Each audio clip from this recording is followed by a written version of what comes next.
I've known Bill now. I was thinking as I was about to say this, we're getting old, man. I've known Bill for 30 years plus. Knew him for many years at Goldman Sachs, and then when I came to the Fed, in fact, before I took the job, I talked to Bill to get his advice, and Bill was a great coach to me when I took this job. And so we're going to talk a little bit for maybe the next 20, 30 minutes, and then we'll take your questions. And let me start with, what made you become an economist, Bill? That's a good question. Well, one reason was I was pretty good in science when I was a kid, but I was really sloppy in doing my labs. And, like they say, add exactly, 15 milliliters. And I would say, well, this is roughly 15 milliliters. and the experience would never pan out. So I needed something where we didn't actually have real-time physical experiments. The second reason was, at the end of the day, I wanted to do something that was related to policy and related to the real world.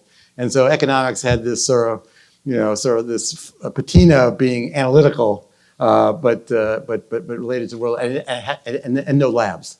That was really important. I was going to be a nuclear physicist when I was 10 years old. That was my goal. So things changed. And what did you study at Berkeley when you got your PhD? I actually studied, I'm actually a microeconomist by training. So I actually worried about the theory of the firm and like monopolies, oligopolies, competitive. And the only reason I learned about, two macro stories. So when you're at the Federal Reserve, you're basically doing macroeconomics. You're worried about what the economy is doing as a whole. So two stories about macro.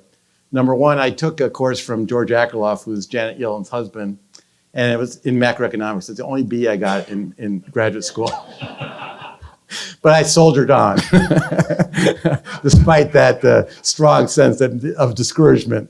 And the second thing is I worked for a guy who was a macroeconomist for 5 years as a research assistant.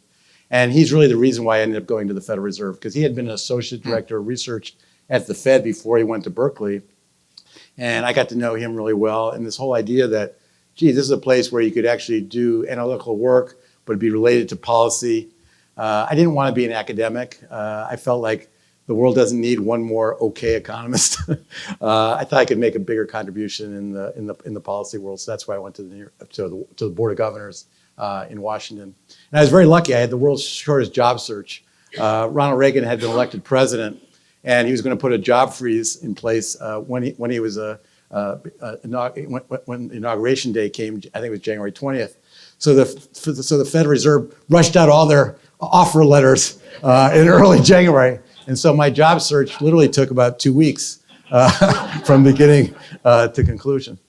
And what was it like to work for 2 years at the Board of Governors? What happens up there at the Board of Governors? Well, I was in a section that was very different than what most people do at the Board of Governors. Most of the people at the Board of Governors work on macroeconomics. They work on forecasting the economy, figuring out what monetary policy should be applied given that forecast. I was actually a microeconomist. I was working on things like how do you price Federal Reserve services? Federal Reserve was offering checking accounts to people, clearing checks. How do you price that? I did a project on float of checks. The Treasury wanted to know that we're moving to a direct deposit program. How much is it going to cost us if we're going to actually send the money to people instantaneously rather than write them a check, and the check is going to take a bunch of time to come back and be deposited? They want to know how much that was going to cost. Well, no one knew how long it actually took a check to get from the person receiving it back to the Treasury account. So we actually did a study to look at it. It turned out the average is about 8 days. And by the way, back in those days, pretty sexy stuff, as you can tell. Back in those days, the Fed cleared, people may not remember, millions and millions of checks. We used to have thousands of people. We had several hundred working here at the Dallas Fed. That's all they did is clear checks. And people actually would set up their bank accounts in places like Alaska and issue the checks from Alaska, because it would take a lot longer for the check to come back to Alaska for people to get their money. So after that riveting experience, you stayed for 2 years, and then you went to J.P. Morgan. Well, you can see why I left, right? Yeah. So no, it was an interesting job, and I got to work on a lot of different issues. So what happened was I got a phone call from a headhunter, and J.P. Morgan. So this is Morgan Guaranty Trust that turned into J.P. Morgan, and they had they had one regulatory economist in the bank to work on bank regulatory issues. Literally one. There was no second person. There was no junior person. There was one. And so I was very happy at the Federal Reserve, despite the things I was working on. And I thought, well, this job is only going to become open once. And so I went to J.P. Morgan to be their regulatory economist. And so I worked on a bunch of things like, actually Glass-Steagall was one of the biggest things I worked on. J.P. Morgan wanted to get into the securities business, but they couldn't because there was a law passed in the United States in the 1930s called Glass-Steagall Act, which basically said you can either be a commercial bank or an investment bank, but you can't do both. And JP Morgan was like, they were losing all their customers, all their AAA rated customers were moving to the capital markets and they weren't borrowing anymore from JP Morgan. And JP Morgan wanted to follow their customers. And so they were like, help, we want to get into that business. And so I spent a lot of time doing research for them to try to make the case, the public policy case for why the Glass-Steagall Act could be relaxed. And it was subsequently. And then you wound up at Goldman Sachs in 1986. How'd that happen? Well, that's another accident of history, right? I'm not a macroeconomist by training. I got a phone call from a headhunter, said, you want to come to work at Goldman Sachs doing macroeconomic research? And I'm like, well, I'm not a macroeconomist. I got a B in macro. I didn't tell them that, though. It wasn't full disclosure. But I thought, okay, I'll go for the interview. And it turned out that they were actually very interested in someone who actually knew all about the plumbing of the banking system. And because I was this regulatory person, I knew all the details about how the banking system worked. And they thought that would be a really good addition to their team. And so that's how I became a macroeconomist at Goldman Sachs. And I stayed there for 20 years until I retired in 2006. So just read, I used to take Bill I covered clients at Goldman Sachs. And so I would take Bill to meet with boards of directors. And so just for the folks here, what does a Wall Street economist do? Chief economist, what's the job? There's sort of two. I mean, for me, there were two sort of very distinct roles, and it was one thing that made working at Goldman more interesting than working at other firms. The first role was actually supporting all the trading functions of the bank, so the foreign exchange trading, the fixed income trading, the equity trading, and those people want to know what's going on in the economy and how's the economic data coming out going to affect financial asset prices. And so that was really a fun part of the job because you really got deep into the financial markets. The best day I ever had at Goldman Sachs, I wasn't in the bank to appreciate it, but there was a time where there was a big debate about whether the Fed was going to ease 25 basis points or 50 basis points.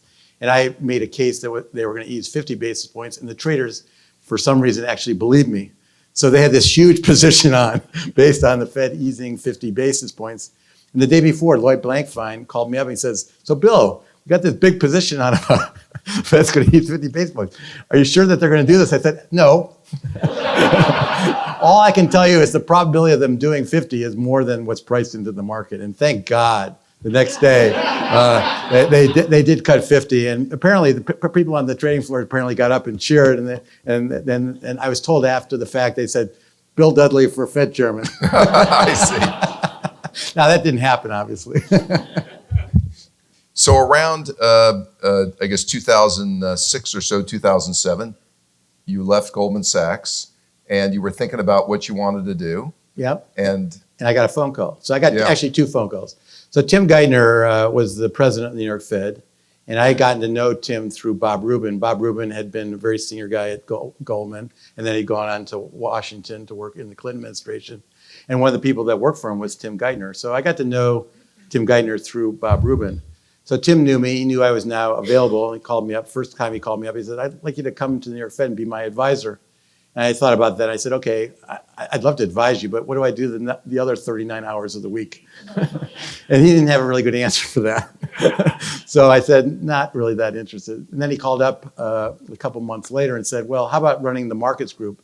The markets group is basically the part of the New York Fed that implements monetary policy and is the entity that basically takes all the market intelligence and basically uses that to present to the Federal Open Market Committee and to the Fed broadly. So that was a real job. I mean, it was pretty obvious I was going to be pretty busy. I might not have an hour a week to brief to Tim in that job. And so I said yes. And so that's how I ended up at the New York Fed. And you'd obviously had some markets background. What did you have to learn to do that job? Well, I had to learn about all the plumbing. How do these things actually work? It's one thing to know that there's a repo market and there's, treasury bill market, but how are these things all related to each other? And when something goes wrong, why does it go wrong? And why is that, why are people behaving the way they're behaving? So there's a very deep dive into all the details, institutional details of markets. So in those years, the Fed had maybe more like this is pre-crisis, Tiny. $800 billion Tiny balance by sheets, today's standards. $4+ trillion today. And so what was the nature of the day-to-day activities then, and how did we set the Fed funds rate then? Well, there's sort of, when we say day-to-day activities, there were sort of the day-to-day activities pre the financial crisis. Let's start And pre. then the financial crisis, which was totally We're going to talk different. about the crisis in a moment. So before the financial crisis, basically the Fed is trying to keep the federal funds rate at its target. And so every day the New York Fed would basically have to either add reserves to the banking system or drain reserves from the banking system to make interest rates where the Federal Reserve has said that they want interest rates to be. And it sounds easy, but it turns out there's lots of detail to figure out in terms of how to make that so. And so that was sort of the day-to-day decision making. The second part of the job was just to understand what's going on in financial markets so that you could actually brief the Federal Open Market Committee, which Rob sits on now, about what's going on, why it's going on, why are financial asset prices doing what they're doing. So there's a lot of sort of intelligence gathering in that job. So it's a fun job. And in that job, just for the head of the markets desk makes a presentation at every First briefer of every meeting. Open Market Committee meeting, first briefer is typically the head of the markets group. And so, as you can imagine, during the financial crisis, that was sort of an interesting first briefing. So the crisis happened. Yep. How did it change the atmosphere? You were still head of the markets desk until I guess it was fall of 08 or early 09. So most of the financial crisis, I was running the markets group. So I joined in January 07, so I had about 6 months of calm. And then all hell broke loose for the next year and a half. I used to go home and my wife would say, well, how come you're getting home so late? I said, we're in the middle of a crisis. I said, what kind of crisis goes on for 12 months? This one. This one, exactly.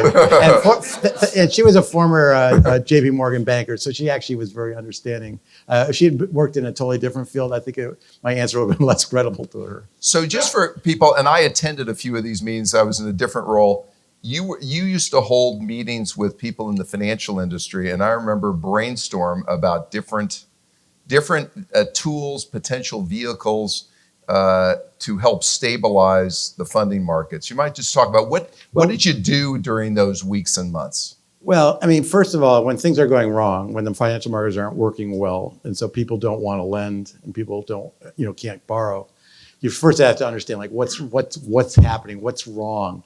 And then the question is, once you get the diagnosis, okay, what can the Federal Reserve actually do about it? And it's a very awkward period because you want to make sure the thing that you actually bring forth will actually work. So how can you bring forward something that you know will work without actually talking to people in financial markets? But talking to people in financial markets may tip your hand about what the Federal Reserve is actually going to do. That's non-public information. And so it's a very, very awkward dance to try to get the information you need from the financial markets participants so you can design something that actually works. I remember, one of the most awkward moments I had during the whole financial crisis is we were setting up a commercial paper funding facility that was going to basically backstop the commercial paper market in the fall of 2008. And for it to work, it was really, really important that General Electric, which was the biggest commercial paper issuer at the time, was going to participate. So I called Jeff Immel up, and I knew Jeff pretty well because he was sitting on the board of directors of the New York Fed. And I said, Jeff, so hypothetically, if we set up something that looks sort of like this, and of course I'm not saying we're going to do this, is this something that you think that you could get your arms around participating in?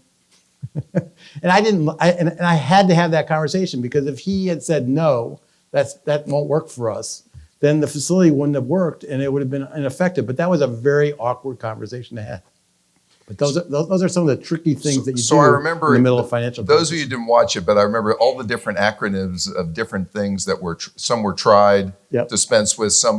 But what was the most critical innovation during that period that helped stabilize the system? I think the most critical was probably the primary dealer credit facility, because that basically... So explain what that is. So that was basically what was happening was securities firms were basically getting funding from money market funds and other short-term investors. And they're doing this through the repo market. But in the middle of the financial crisis, money market funds no longer wanted to do this lending. And so the Federal Reserve basically came in and said, look, we're going to backstop this market. If you can't get lending from a money market mutual fund, you can come to us and get the money. So if that hadn't happened, all the major financial securities firms would have failed. Now we as it was, we lost a couple. We lost Lehman and Bear Stearns, and Merrill Lynch had a shotgun wedding with Bank of America. But the primary dealer credit facility basically, made it so that Morgan Stanley and Goldman Sachs and the securities affiliates of Citigroup and JP Morgan managed to survive. And people forget that Morgan Stanley and Goldman Sachs were not banks. They were not banks. They were securities firms. Did they have to become banks to have access to this? No, they didn't. But after Lehman Brothers failed, we decided that it probably made sense to make them bank holding companies because people in the market would take some comfort from the idea that they were now a little bit closer within the Fed's embrace. We didn't think that was sufficient, though, so we also forced them to go out and raise capital. We sort of felt like there needed to be a Fed hug, and there also needed to be a market test. And so Morgan Stanley raised money from MUFG, the Japanese bank, and Goldman Sachs raised money from Warren Buffett. Yeah. Probably one of Warren Buffett's most successful investments. Yes, actually. it was. I'm sure it was. So you got through that. There was an election. Yep. And then what happened? Well, so when I joined the New York Fed, Election in the fall of 08. So I joined the New York Fed in the beginning of 2007. People always said, "Well, you're here because you're hoping to become president of the New York Fed." And I said, "No way. Tim Geithner is 9 years younger than me. Tim Geithner can be here as long as he wants." But when Barack Obama became president, the calculations started to change because then I was like, "Well, Barack Obama is president. He could name Tim Geithner Treasury Secretary, and the board of directors of the New York Fed could conceivably name me president of the New York Fed."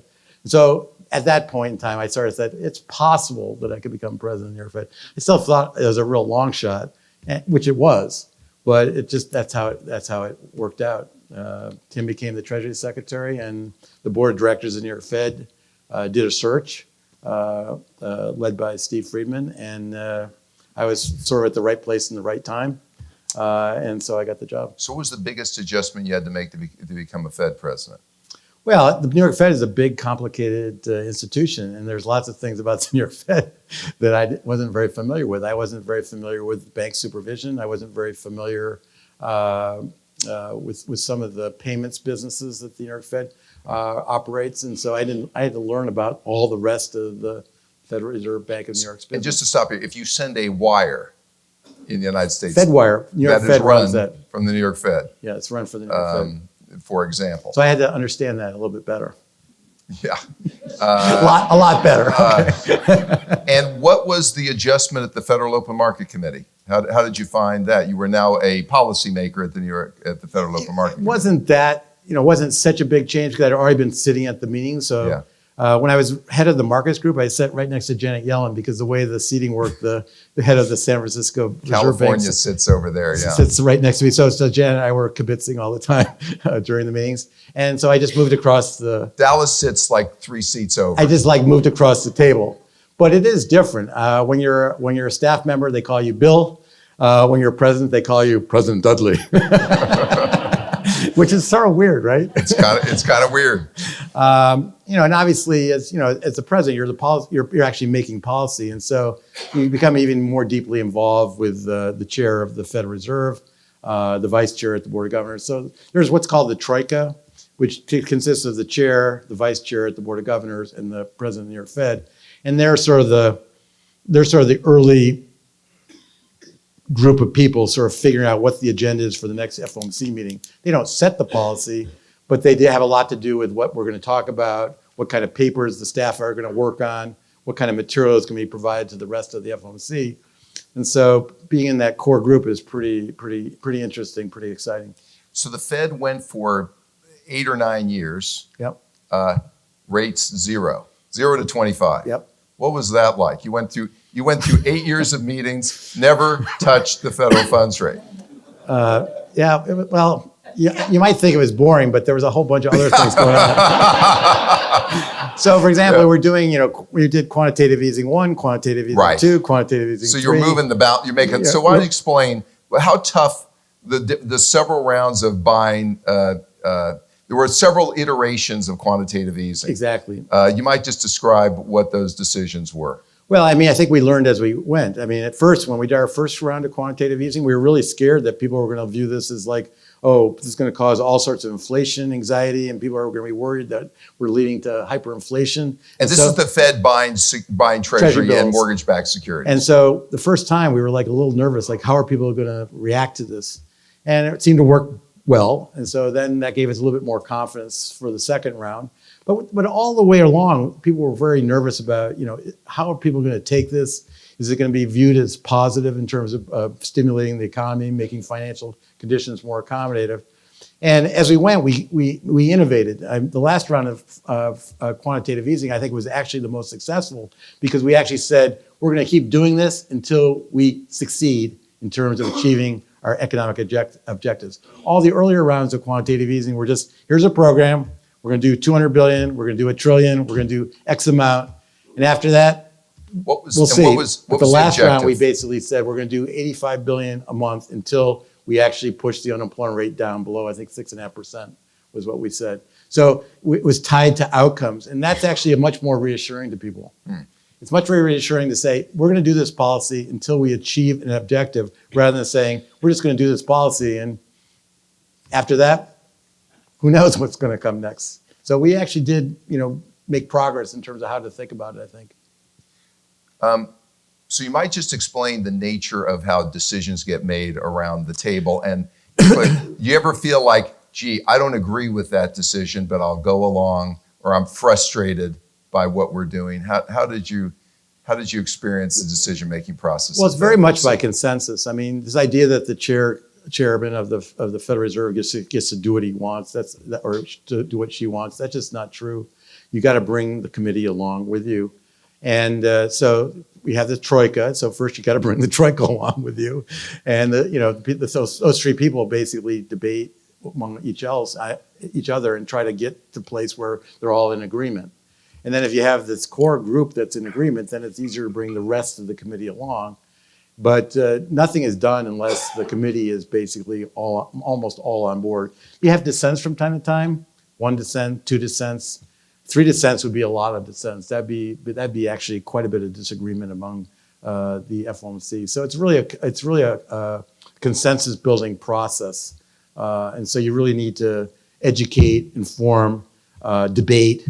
A lot of times when the Fed is slow to reach decisions, you sort of think, well, why are they taking so long to reach a decision? Right. Oftentimes that's because there's lack of agreement. And so more work needs to be done to bring people together to figure out what's the best way to go forward. Biggest misconception about the Fed? Well, I think the biggest misconception about the Fed is how powerful the Fed is. The Fed is powerful on monetary policy, but monetary policy can only do so many things. So people, a lot of people are upset, rightly so, I think, with the fact that income distribution in the United States has gotten badly skewed. But the ability of monetary policy to address that is really very, very limited. I mean, some people almost seem to be arguing, well, the Fed should not have done quantitative easing because that boosted stock prices and that made richer people richer. Been better to have a weaker economy and not have the stock market go up. That's a crazy idea, right? You wouldn't want to keep people unemployed just so that the stock market doesn't go up. So there's a bit of a misconception about what the Fed can actually do with the toolkit that it had. I mean, during the financial crisis, we had a lot of people come into the New York Fed and say, we want you to do X. And I would point them to the Federal Reserve Act and point out that about 2/3 of the things that they want us to do were illegal under the Federal Reserve Act. The Federal Reserve Act did not give the Federal Reserve the authority. We want you to go buy stocks. We want you to go buy corporate bonds. We want you to rescue Detroit. Yeah. We want you to, all sorts of things that, we want you to spend money modifying mortgages for homeowners that are in trouble on their mortgages. The Fed has no fiscal authority. The Fed cannot spend money on behalf of the federal government. So in the financial crisis, everything that we were trying to design so at the end of the day, the Federal Reserve would come out whole. And one of the things I'm most proud of during the financial crisis is every facility that we introduced made a profit at the end of the day. That wasn't the point of the facility. The point of the facility was to support the financial system, support the economy. But at the end of the day, we designed them carefully so the Fed wouldn't be guilty of spending money that the taxpayer hadn't authorized. So I'm very proud of the fact that we didn't lose money on any of the things that we did. And we had lots of interesting adventures. I mean, at one point, the New York Fed owned a shopping mall in Oklahoma City. Now, what do we know about managing a shopping mall in Oklahoma? And presumably, Because you foreclosed on a loan? And presumably it wasn't a very good shopping mall, right? Right. That's why we owned it, because that came to us through Bear Stearns. Yeah. So there's a whole bunch of stuff during the financial crisis where we found ourselves in areas where we didn't have a lot of expertise, which was another awkward situation. We had to turn to the private sector to help us provide expertise where we didn't have that expertise. So we used BlackRock, we used PIMCO, we used a number of banks, clearing banks, to help us do things that we didn't literally have the capacity to do.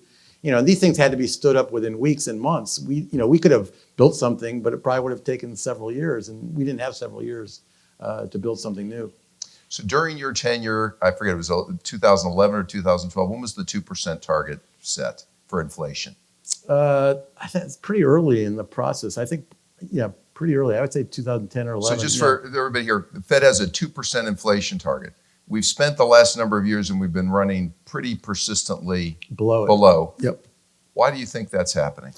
I think it's happening early on, it was pretty obvious why it was happening. The economy was sluggish and we were a long way from full employment. So there was a lot of slack in the economy. So from 2009 to say 2015, 16, it was obvious because we hadn't gotten to where we wanted to go with the economy. The last couple of years, though, it's been a bit of a surprise. I mean, if you had told me, 10 years ago that we'd be at a 3.5, 3.6% unemployment rate and inflation would still be underperforming the Fed's objective, I would have been very surprised. I think most people who look at it think it's demographics. You have an aging population that's saving more, and therefore the economy just isn't that vibrant. And in that kind of economy, the economy is just not growing very rapidly, and it's not putting much pressure on resources, and so you're not getting much inflation. But it's been a surprise. I mean, I would have expected more inflation by now than what we've actually had. So when you go out in the community and you talk to people, they understand why high inflation is bad. Yep. But if you tell them, gee, it's a real problem, we're running at 1.7%, they look at you like, I don't understand what the problem is. What's the problem with that? So, look, there's nothing wrong with 1% inflation, 0.5% inflation, as long as the economy is growing. But if the economy gets into difficulty and you need to ease monetary policy, you'll find that if the inflation rate's really low at the end of the business cycle, short-term interest rates are also going to be quite low. And so there's going to be less room to cut interest rates to get you out of the economic downturn. So the idea of having 2% inflation is that then maybe the peak short-term interest rate end of the cycle will be 3 or 4%, rather than if you ended the cycle at 0% inflation, the peak interest rate would be 1 or 2%. You just wouldn't have any room to actually stimulate the economy to come out of the economic downturn. So it's not like you want higher inflation because higher inflation is sort of good during economic good times. You want a little bit higher inflation so you have more room to cut short-term interest rates when you actually enter an economic downturn. So how do you feel about the idea of the Fed we're obviously running economic policy hotter. Yep. We're talking about maybe extending the averaging period for the inflation target. Maybe, and some people are talking about makeup strategies. How far should the Fed be willing to go? What should we be balancing in order to decide how far to go to reach this 2% target? Well, I think what you're doing right now makes a lot of sense. You're basically, rather than presume that we can't go any farther with the labor market and therefore keeping people out of work for no really good reason, you're basically probing how tight can we get the labor market before we actually have an inflation issue. And it's not a problem right now because you actually want to have a little bit more inflation because you've been underrunning your inflation target for so many years that it's causing inflation expectations to start to sink. And that's a problem in the next economic downturn. So, look, I think the Fed policy right now makes good sense. I I think, at the end of the day, I don't think you're going to change your inflation target in the sense of raise your inflation target. Right. Some people basically said the Fed should raise their inflation target because then the peak short-term interest rates will be higher and there'll be even more room to cut rates. But the Fed doesn't set its objectives. Its objectives are set for it by Congress. And Congress has basically told the Fed, your objective is price stability and maximum sustainable unemployment. So that's price stability. You're stretching to call 2% inflation price stability. To raise the inflation target above 2%, I think would be very, very hard for the Fed to sell that to Congress. Let's take questions from the audience. Please step up to the microphone. Yes, sir. Bill, thanks for coming. I was at Phoenix Tech when they were issuing $1 million $1 checks to figure out how fast that money came in, as you know. This week, Chairman Powell, as you know, said the economy is in good shape. And being a good Boy Scout and our motto be prepared, at some point that's going to change. We can argue about when. And being that it seems like no one has been able to consistently forecast going into a recession. Some of us remember Joe Granville, 3-year wonder, Elaine Garza, several-year wonder, and after that they lost their touch. So since many of us are in business or affected by the economy, can you give us some advice on how you think about, as a business person, the economy going into recession, even though very few people, if any, have been able to consistently forecast recession? So typically you go into recession one of two ways. One, the economy gets hit by some shock and the Federal Reserve just can't respond to it fast enough. So you can think of 9/11, you can think of the 73 oil price shock, something that happens that's really abrupt and the Federal Reserve just can't move quickly enough to offset it. The second way you go into recession is the Fed kills the economic expansion because it has an inflation problem. The Fed then pursues a tight monetary policy and the Fed overdoes it. And the next thing you know, you have recession. In the current environment, I don't think the Fed has any desire to kill this economic expansion. Nope. So the biggest risk to the economy is a shock. The shocks that you could think about right now are the coronavirus.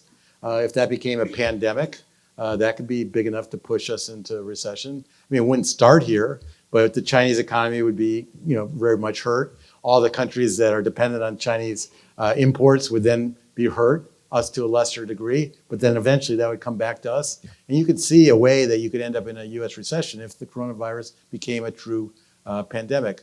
Another area would be the Middle East. If we got into a shooting war with Iran, the Gulf of Hormuz was closed down, oil prices spiked up. But those are things that are very, very difficult to forecast. So, in the current environment, there is a risk of recession at any point in time, but at the current environment, I think it's very, very hard to make that your central forecast right now. Now, what I do think you want to do, though, is you want to be prepared for a recession because if you had a very long recovery, everyone else is unprepared for recession. And when everyone else is unprepared for recession, that makes the financial market consequences worse. Yes, sir. All right, thank you. There are a lot of risks in the global economy. You mentioned coronavirus, trade disputes going on. We're going to see an election a little bit later this year with a lot of divergent views. And there's other issues out there as well. And the equity markets continue to go up. It seems like every time a bad thing happens, they're flat. And then when the news resolves, they go up. Do policymakers have any responsibility to, with keeping in mind the ultimate goal of stable employment and low inflation? Do they have any responsibilities or to do anything to help? Well, the goal is maximum sustainable employment. So that means employment over the long run. So, if the Fed really thought that there was a financial asset bubble that if it burst was going to really hurt the real economy, then they should try to be taking steps to sort of rein that financial asset bubble in. The two problems. One, it's very hard to identify what's a financial asset bubble. And two, the Fed doesn't have really great tools to actually rein financial asset bubbles in. In the current environment, I think the stock market is very high, but I think the stock market is very high because Treasury bond yields are very, very low.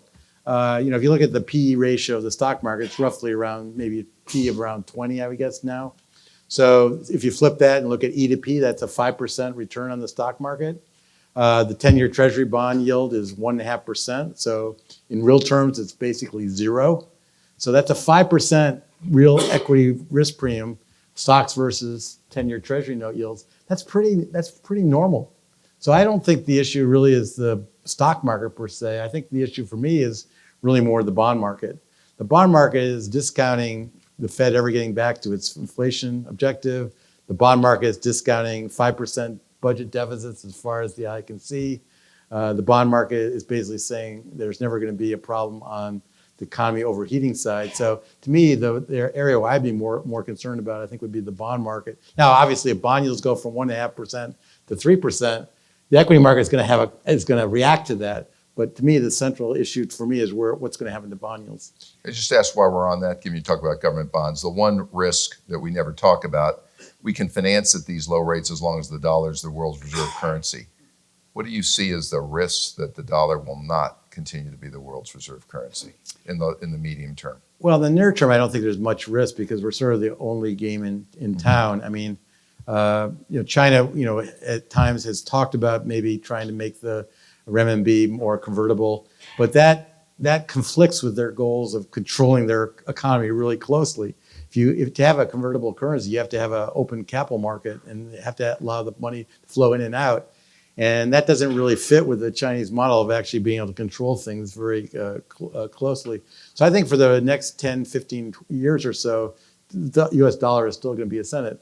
There's sort of two issues. Number one is we make the dollar less attractive as a reserve currency because of sanctions. We put a lot of sanctions in place that basically are effective because everybody uses the dollar for trade. And every time we put a sanction in place, we're really providing a bit of an incentive for someone to actually use a different currency for their invoicing of trade. So if we overdo the sanctions, that will actually make the dollar less attractive. And the second thing is just if we don't manage our economy well. At the end of the day, the reserve currency is about store of value. It's about having a stable currency that's a store of value. And if you manage the macroeconomy well, then the currency is going to be attractive. And if you manage the macroeconomy poorly, then some people are going to be looking around for another currency. How about technology, digital currency? Well, I think that's going to come over time. But I think the U.S. is going to be a very slow follower on that for a couple of reasons. Number one, we like being the reserve currency. And so the incentives to find a substitute to the dollar for us are probably lower than for other countries. And number two, we have a lot of people in the United States that are unbanked. They don't have banking relationships. And so it's nice to say, oh, let's have a digital currency. But how about all these people that are unbanked? How are they going to actually use this digital currency? So I think the digital currency is going to probably happen in smaller economies where everybody has a banking account, like look at Sweden or Denmark, Norway, countries like that.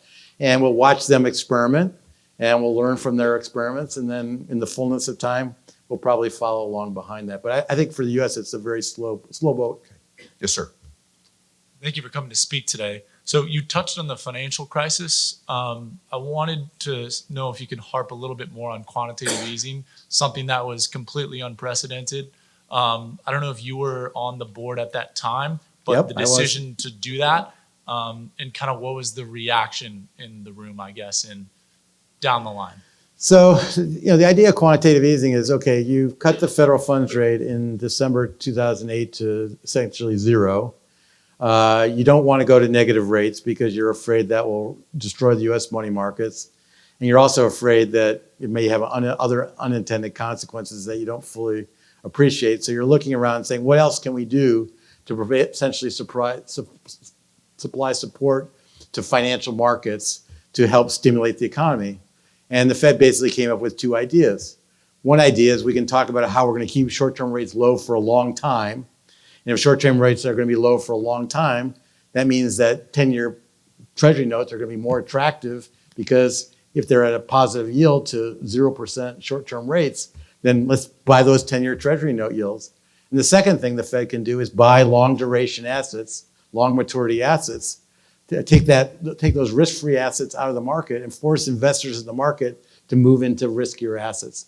So to buy corporate bonds, to buy equities.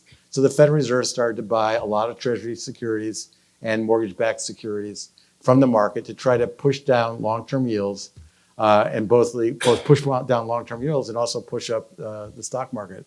And it was, there's a lot of studies done, a lot of academic debate about how effective it was. But the general consensus is that quantitative easing does work. We have lower bond yields today because of quantitative easing. We have higher stock prices because of quantitative easing. So it was a way of providing monetary policy stimulus when you couldn't cut short-term interest rates anymore. Now, at the time, it was pretty controversial because, one, people were worried, is it going to work? Two, people were worried, is it going to be inflationary? Is it going to create anxiety about inflation? And three, people were worried, boy, the Fed is being quite, going to have a very big balance sheet. As Rob said, $800 billion before the financial crisis, $4 trillion today. What does it mean for the central bank to take its balance sheet up from $800 billion to $4 trillion? Is this a good thing or a bad thing? So it was done with quite a bit of debate, at times some reluctance.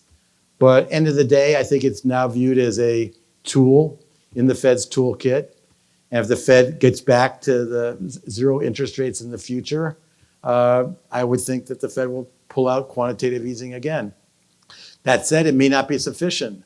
One thing that Chair Powell said in his testimony before Congress this week is, the Fed has a limited toolkit. And so it may be important in the next economic downturn to use fiscal policy more actively to supplement what the Fed can do. So it's really important. And I think it's good for the Fed to be really clear to people on this. The Fed has tools, but they're not unlimited. And they're diminishing returns to all the tools that the Fed has. And so rather than rely completely on the Fed, go in eyes open and recognize that fiscal policy may also be necessary to use in the next economic downturn. Yes, please. Okay, yeah. So last Friday, Mr. Kaplan gave a speech at our firm's partner retreat. In the speech, Mr. Kaplan said that a GDP for the next decade is probably about 2%.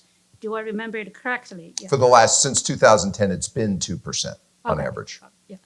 Okay. Now, last weekend, we saw the administration's budget proposal, and the proposal assumes a 3% GDP growth for the next decade. So, what do you think of this discrepancy in numbers? Well, there's nothing particularly unusual about budget proposals having rosy economic forecasts. So this is not the first administration that's had growth forecasts that are probably on the optimistic side of the ledger. You can't rule out 3%. It's not impossible. If productivity growth were very strong, like it was in the late 1990s, you could potentially get to 3% GDP growth. But would that be your central forecast? No, your central forecast would probably be about 1.5, maybe 1 3/4. And if you're really optimistic, maybe 2%. GDP growth at the end of the day is about two things: growth rate of the labor force and productivity. Growth rate of the labor force is only going to grow about 0.5%. We sort of know that. It's already built in. It's built completely driven by demographics and immigration policy. So everything we get above that is based on productivity growth. Economists aren't very good at forecasting productivity growth. We've had high periods, we've had low periods. Right now, our forecast for productivity growth is probably 1 to 1.5. So your long-term forecast, if you're an economist at the Fed, is probably 1.5, 2%. Doesn't mean that the Trump administration couldn't get a good call on productivity and do better than that, but I don't think it would be your central forecast. Yes, sir. Thank you. Thank you for coming.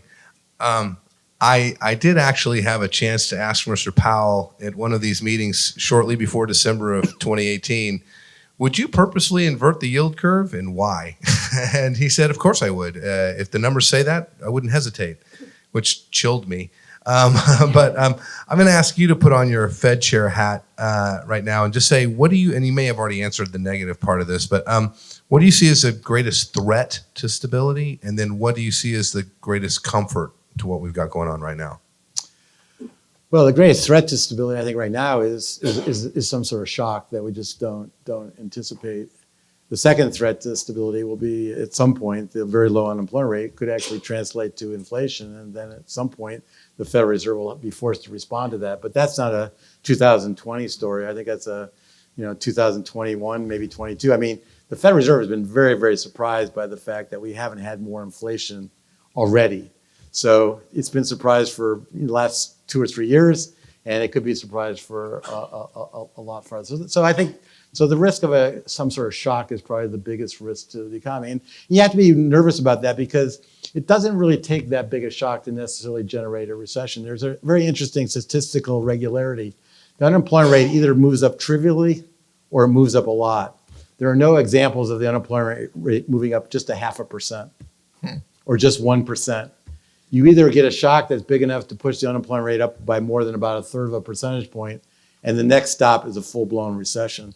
So if you get a shock that's big enough to really start the dynamics of the economy in a negative way, you generally end up with a full-blown recession. I think the reason why that happens is it comes to a book that Bob Shiller just wrote called Narrative Economics. When things start to go bad, people start hearing about people losing their job. They hear about people losing their job, they start to say, well, I better cut back. So they don't go on that vacation, they don't buy that new car. Next thing you know, somebody else is being laid off. And the whole thing just sort of accumulates. So it doesn't take a huge shock to generate a recession. So that's the biggest risk. In terms of the optimistic side, look, I think the economy is in good shape. I mean, I think, fundamentally, the trade policy uncertainty has diminished. I think the election year makes it unlikely that the president's going to take a lot of risk on trade policy because the number one thing going for him in terms of reelection is the economy, and I don't think he's going to want to mess with that. So I think the household sector is generally in pretty good shape. Debt has not been growing very rapidly. We haven't had a housing bubble. We haven't had a debt boom. Savings rate's pretty high. So when I look at the economy, I think the economy is in pretty good shape. I don't really see any reason why it just can't keep going. Economies don't die of old age. The economy doesn't know how long the recovery has been. We've had a long recovery for basically 3 reasons. It was a deep recession, it was a slow recovery, and we turned out we had more slack in the economy than we thought, so we could grow into it. And so, we should just be pretty happy about where we are. I mean, it's a very good environment. I mean, for all the hand-wringing about the Fed not achieving their inflation objective, I bet Rob, if he could just say, let's stay here for the next 20 years, he would sign up for that in a nanosecond. Australia has, I think, in their 27th year of economic recovery. So I think they hold the record among developed countries. We're in the 10th year. This is our record. So we have a long way to go to emulate Australia. Yes, sir. So, sorry, thanks for coming here. So I have a question. The US debt has now reached $23 trillion. The deficit is $1 trillion, 400 billion more than when President Obama left in 2016. And my takeaway are 3 things. One is that the concern about the US debt, as you said, the economy is good, and it has been generally good for the past few years. So concerns about the debt crippling the economy were largely overstated.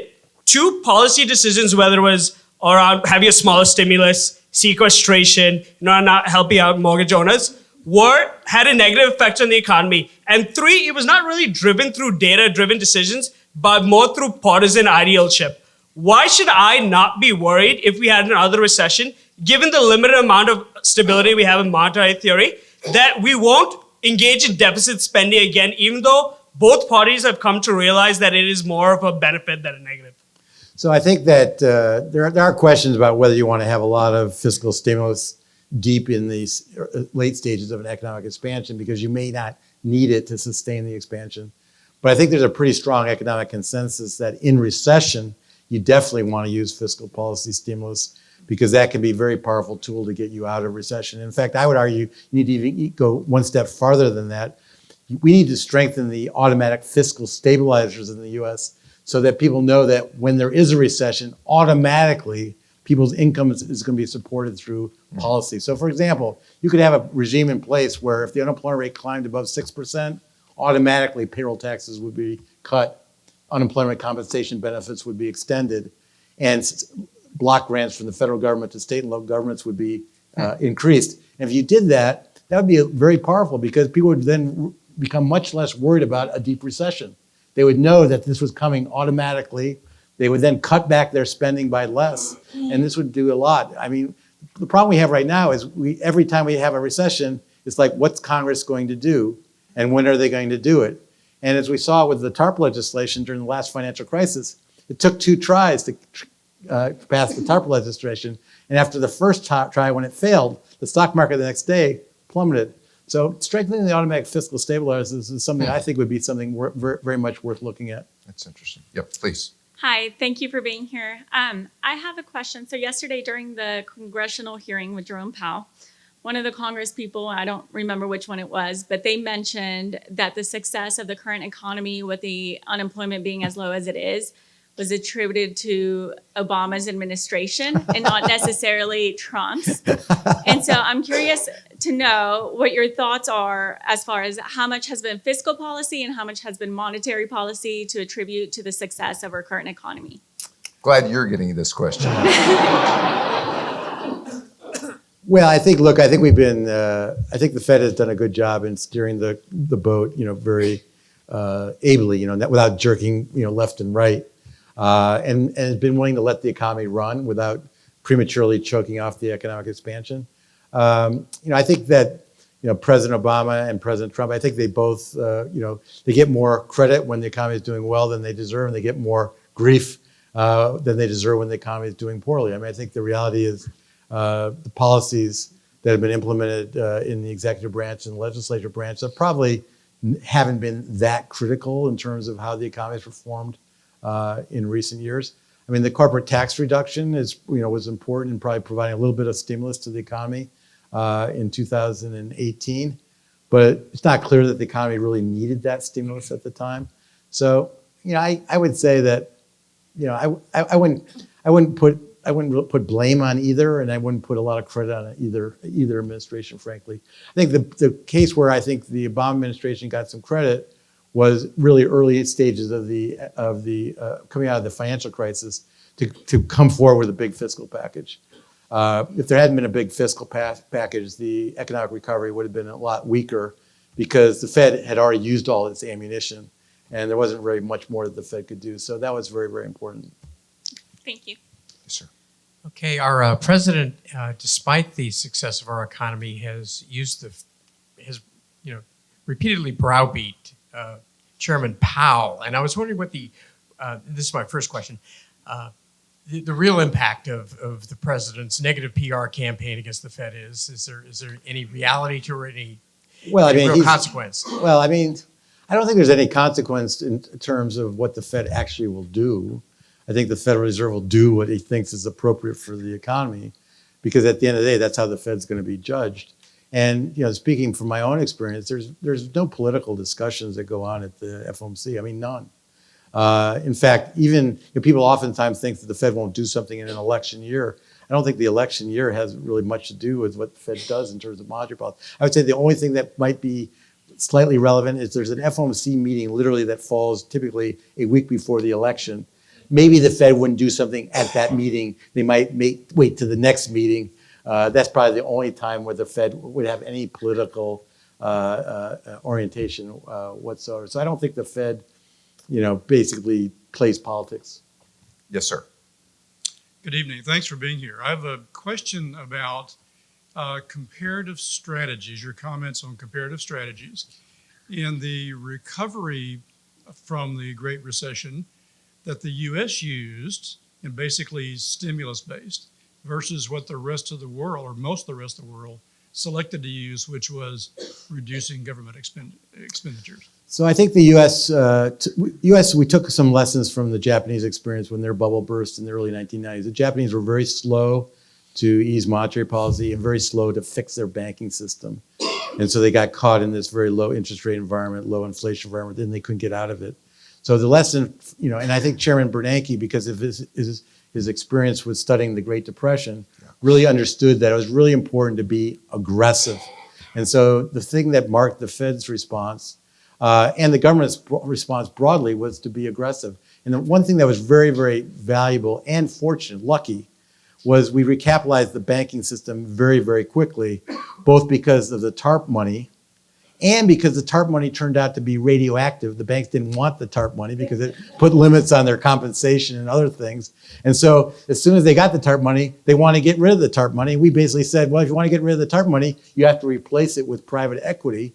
And the banks went out and raised billions and billions of dollars of private equity. So our banking system got recapitalized really, really early in the game. By the end of 2009, our banking system was actually in pretty good shape from a capital perspective. which was way faster than what happened in Europe or Japan. Got time for a couple more, very quickly. Yes, sir. Federal deficit's around, I think, 23 trillion. At what level of federal deficit and corresponding interest rates does it become a big concern? What are the ramifications and potential solutions? Well, I think the view of what level of deficit and what level of debt to GDP that is problematic has gone up. In other words, a number of years ago, there was a book by Rogoff Reinhardt that was sort of suggesting that 90% of GDP, debt to GDP ratio was some sort of horrible tipping point. Now, people went back and looked at their data and found out their data was wrong. And it turned out there was nothing magical about 90% of GDP. But also, as real interest rates come down, as interest rates adjusted for inflation come down, it also suggests that you can run bigger deficits and have bigger debt levels. But believe me, there is no free lunch, and the trees don't grow to the sky. And so I actually do worry that we're taking the wrong signal from the benignness of the bond market today, that somehow you can run as big a budget deficit as you like, and there's never going to be any long-term consequences. This is going to come back and bite us at some day. So what I'd like to be is a little bit more fiscally prudent during the good times, so we have a little bit more fiscal capacity during the bad times. That would be my preference. Yes, sir. Last one from the audience. Thank you, President Kaplan and the Dallas Fed for hosting us today. And Bill, thank you for being here and taking my question. You guys have talked about the Federal Reserve balance sheet. Originally, I was going to ask what kind of environment we need to see a meaningful contraction in the balance sheet. Maybe you could touch on that and maybe talk a little bit about the limitations of this balance sheet. How far can we go? I think we're at 1.5 trillion or so of mortgage-backed securities being held. So the balance sheet is going to stay large for it's going to stay roughly about the same size. In fact, it's actually going to probably keep growing again. But the reason for that has nothing to do with quantitative easing. It has to do with the fact that the Fed is operating a different monetary policy regime today with lots of excess reserves in the banking system. And basically the Fed wants to supply enough reserves so the banks are satiated with reserves so that it can keep the federal funds rate at its target. So it's a different regime than the old regime. The old regime, the Federal Reserve had a scarce reserves regime, and it had to add reserves and drain reserves on a day-to-day basis. This is a regime of abundant reserves, and basically the Fed is supplying enough reserves so the banks have more than what they need. That's the new regime. That's going to be a big balance sheet. Now, what it doesn't tell you is what the composition of the balance sheet looks like. Is it Treasury securities across the yield curve, or is it mostly Treasury bills? And so the Federal Reserve is going to have to make a decision about the composition of their balance sheet. And I would expect in the fullness of time, as long as the economy keeps expanding, the Fed will probably shorten the duration of their assets to have more Treasury bills, less longer Treasury securities, because then that will provide them more room to do quantitative easing in the future when they are hit with the next downturn. But this is a decision the FOMC has to make. So Rob can tell you more about this than I can. Yes, I could, but tonight's your night. Yes, we could talk about this ad nauseam. We were talking about before we got here in my office. You've been a leader in the private sector. You've been a leader in the public sector. You obviously have had a long, distinguished career in public service. We've got a number of people in this audience who are active in the community. Public sector is better. And want to. I'll tell you why. Because doing policy is more interesting than talking about policy and commentating on policy. And two, every day you know exactly why you're going to work. You're not going to work to make money for your firm. You're going to work to try to generate a good economy for the broadest set of Americans that you can possibly can. And it's a very easy, it's not hard to get up and go to work. And for those who are going to stay in the private sector, which is a big part of our audience. Think about doing public service in your future. What advice What advice would you give them for how to be active in the community and make a difference out there? Well, I think the important thing, I've been thinking about this political campaigns going on, and sort of my little mantra is opportunity for all. I mean, a lot of us, people in this room have all had tremendous advantages to get where they are and luck. And there are a lot of people that have started in life in less fortunate positions. They don't have role models. They don't have the opportunities that a lot of us have had. And I think anything that we can do to help people, a broader set of people to have the opportunities that we've had, education, increase income mobility, community colleges, businesses working with community colleges to help find jobs for people coming out of school. I went up to Lehman College in the Bronx 2 weeks ago to talk to the president of Lehman College. This is part of the city University of New York. Turns out that Lehman College is one of the most important universities in the country in terms of mobility, of taking people in from families of low income and giving them an education and them actually moving up in their lifetime to higher and higher degrees of accomplishment. So anything that people can do to help people at the lower end that don't have the advantages that we have, I think is really important. That can be being role models. That can be just so many different things that we can do. I think we really want to, give back to those people that haven't had the kind of advantages that we've had growing up. Bill, thank you for your leadership and thank you for being here tonight.